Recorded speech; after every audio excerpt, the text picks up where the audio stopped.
worked for Woolworth Corporate in the early 70s as a regional manager, which meant I had to periodically check in all the stores in my territory, so I did a lot of driving. At that time, I had a bright orange Opel GT. Broke down all the damn time, but I loved that car. Used to keep a mountain of 8 tracks in the passenger seat. I remember one time I was driving on US 84 from Bainbridge, Georgia to Dothan, Alabama, when I got stuck behind a flatbed loaded with crates of live chickens. After about 10 miles of having these tiny white feathers blown in me from my vent, I decided to stop and get some lunch at a Waffle House. The waitress who served me that day noticed the Opel and we got to talking. Turns out she was just as much a music fan as I was, so we decided to do a little trade. I gave her my copy of School's Out by Alice Cooper. She gave me Demons and Wizards by Uriah Heep. Best trade I ever made. This week's request comes from someone who has chosen to remain anonymous. And by that I mean that I tried to contact them and they didn't reply. So, in the interest of maintaining a consistent flow for these episodes, I have attempted to recreate their thoughts and their stories using nothing but my admittedly flawed and often self-referential imagination. And requester, if you're watching, if any of the words that I'm putting into your mouth are even the smallest bit accurate, well, I would be immensely surprised, but please know that no offense is intended. The album they suggested was Demons and Wizards by Uriah Heep. I don't know too much about Uriah Heep. There's that one song that they had on the radio for a minute when I was a kid, Easy Livin', kind of a heavy shuffle with a good amount of Hammond organ. It's funny, isn't it? I mean, think about the sound of what is considered to be the hardest music today and realize that 50 years ago, all the hardest music had a B3. Things change.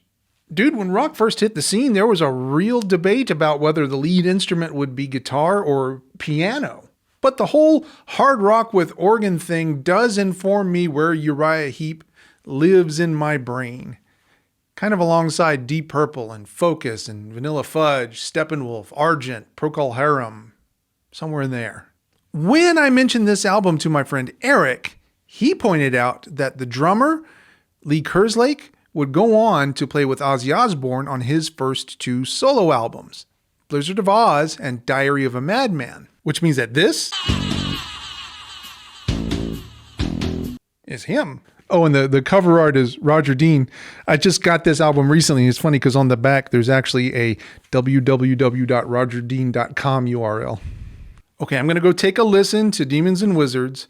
Meanwhile, here's some more words about this album that I'm confident have absolutely nothing to do with what our anonymous friend would actually say. Back in a flash. The thing you gotta know about Demons and Wizards is that they were capturing lightning in a bottle. For starters, they weren't planning on doing any recording in early 72. They were between tours and had a bit of extra time. But the thing is, they just gotten themselves a new rhythm section. They brought in this Kiwi bass player named Gary Thane, who just had a hell of a sound. I mean, really melodic bass player. Plus they got Lee Kerslake on drums, who played with Ken Hensley and a couple other projects. And let me tell you, that rhythm section sounded so good that they decided to book studio time and record a handful of songs that they'd been working on the road during sound checks and the like. So even though there's a fantasy theme in the artwork and some of the song names, this wasn't meant to be a concept album or anything, just the best of the songs that they've been shedding on the road. This album makes 16-year-old me very happy. That's my first thought. Look, I remember how kind of blown away I was when I first heard Bridge of Sighs by Robin Trower, and hearing Demons and Wizards takes me right back to that time in my life. Specifically, as I was expanding my guitar vocabulary past the blues-based music I'd been listening to that point, oh my gosh, did learning the rhythm guitar part to Day of the Eagle, that was a game changer for me. And I hear things like that on Demons and Wizards. If I had discovered this music back then, I think it's likely that I'd still be a Uriah Heep fan to this day, based on what I've heard so far. The album starts with The Wizard, which features some drop C acoustic guitar goodness that I definitely would have played the hell out of after school in drama club.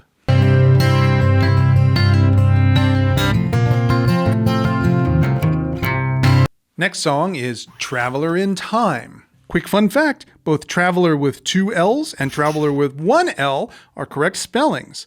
The 2L version is more common in the UK and the 1L version more common in the US. And here we find one of my favorite things when discovering new music. A riff so simple and obvious, but somehow that remained unwritten and unplayed until these guys came around. Know what I mean? Somehow rock and roll made it from 1953 to 1972 before anyone thought of playing this.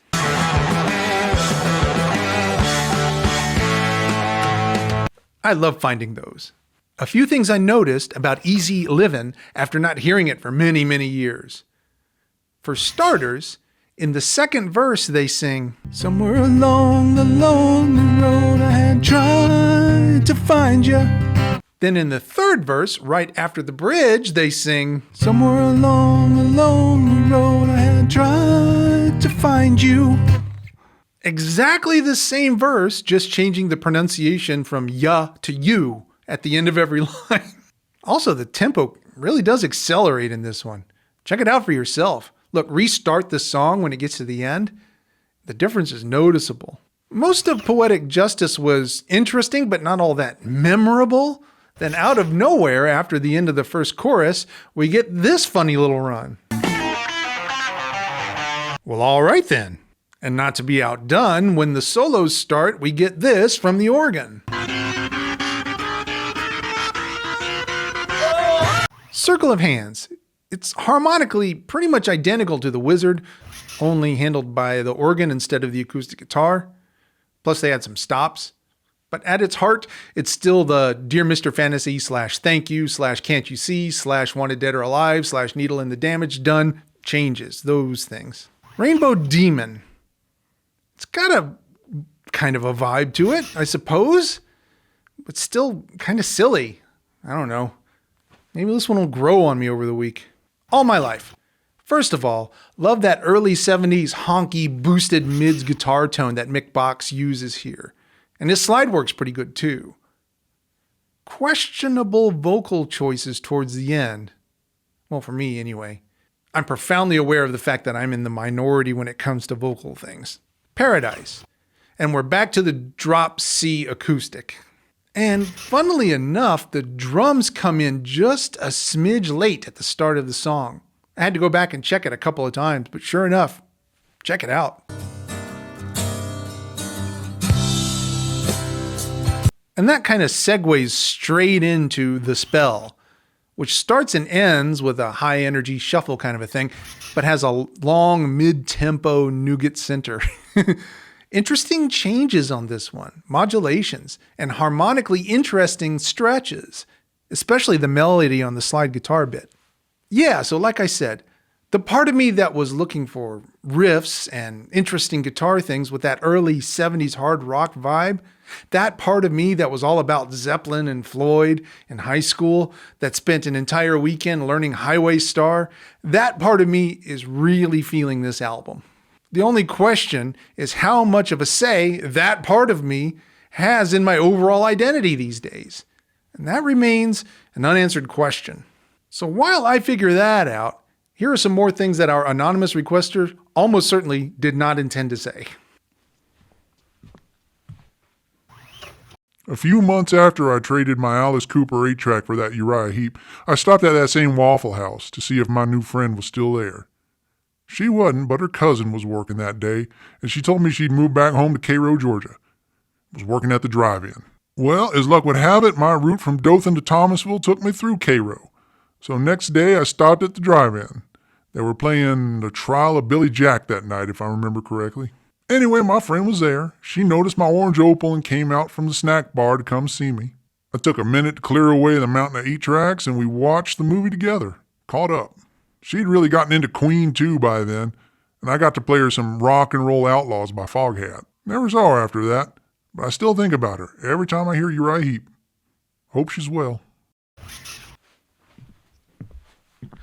Martin Lickert. Know who that is? Martin Lickert started off as like an errand boy at the offices of Apple Records. And eventually, he became Ringo Starr's driver, which was how he was employed in 1971 when Ringo was signed on to star in Frank Zappa's movie 200 Motels. Now, just before the movie started, the bassist for the Mothers of Invention, Jeff Simmons, left the band, and his appearance in the movie was a large chunk of the plot. So according to legend, Zappa said next person that comes through that door is going to replace Jeff, and that next person was Martin Lickert. And as luck would have it, he could actually play the bass a bit. And it was in his role as temporary bogus Jeff Simmons in 200 Motels that Martin Lickert would speak the phrase that to this day perfectly encapsulates this era of rock for me. In this business, you either got to play the blues or sing with a high voice. And there's where I think I'm going to disagree with a lot of you. There's a style of singing that is especially prevalent in heavier music, an operatic style which makes much use of an extended vocal range and heavy vibrato. The singers who can execute in this style are undeniably skilled, talented, and have clearly dedicated themselves to their craft. For those like Uriah Heep's David Byron, who have the ability to sing in this style, I have nothing but respect and admiration. But the thing is, I just don't like it very much. It's just a personal hang-up on my part. The fault is entirely mine. Maybe it's overdeveloped mirror neurons or something. I don't know. When I notice these kinds of over-the-top vocals, the rest of the music kind of falls away.